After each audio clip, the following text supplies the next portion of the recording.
Apologies for the voice. I'm taking these tablets, which making my voice really, really raw at the moment. So I'm going to take some more medication to get rid of that later. But I'm on some tablets for it, so it should start improving as the days go on. So I've concluded Mum's journey and I've concluded my nan's journey. But it's as my daughter would say, Dad, it's always about you.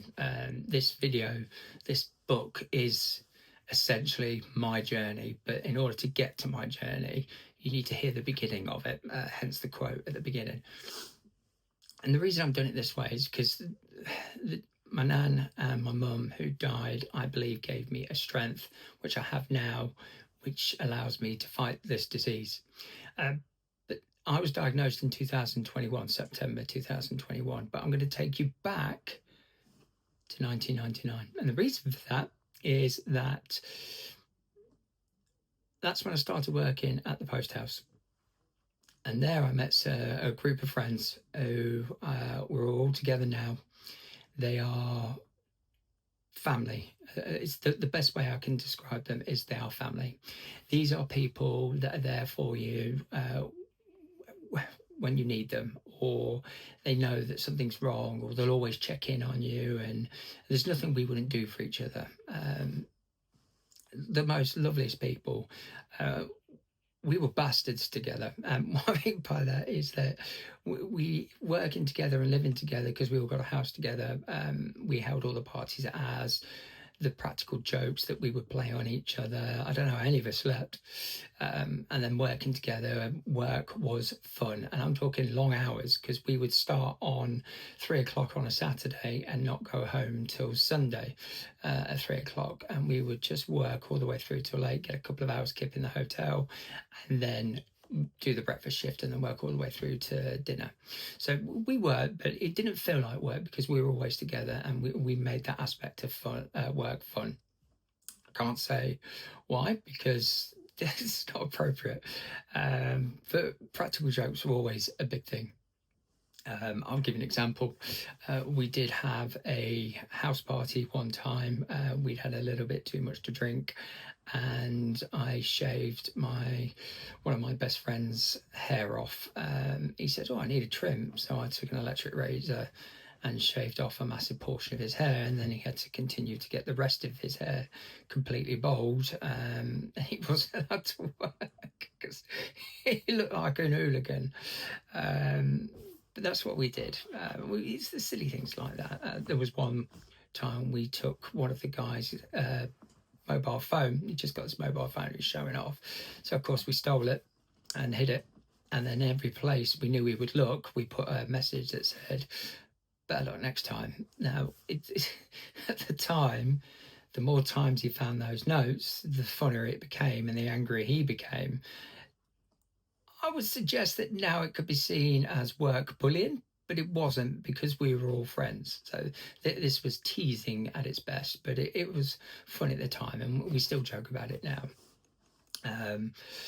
It was just a great time to work, great job to have, great people to meet. So shout out to some names: Faye, Lorraine, Doyle, Jason, and Andrew.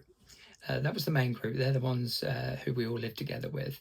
Jason, he's a Scouser. Couldn't understand a pissing word he said when I first met him. Need a translator for that one, but we eventually learned what he was saying. That's why we didn't listen to him when he was telling us to do stuff. We just claimed we couldn't understand what he was saying. But Jason was the sensible one because he was our manager as well, until he had a drink, and then all hell would go set loose. When we moved into the house, Lorraine had a little boy, Spencer, and we felt like it was 3 men and 2 ladies, bringing Spencer up for the first few years of his life until Lorraine met her partner. So we all felt like a bunch of daddies as well, and so there was always that aspect of it. It was just a great time and great people to meet. When I split up with my ex-girlfriend, who had the big house and the double garage, several of my friends came from across the country because they were all doing jobs in different parts of the country as well. They came back that night, sit down with me because I had to move into the hotel for a little bit. and they just dropped everything and came, and that's how you know you've got friends for life. Couple of other mentions: Paul, Richard Fogarty, really, really funny guys, brothers. Paul now lives in Canada. Richard's moved away to work, but great guys to know.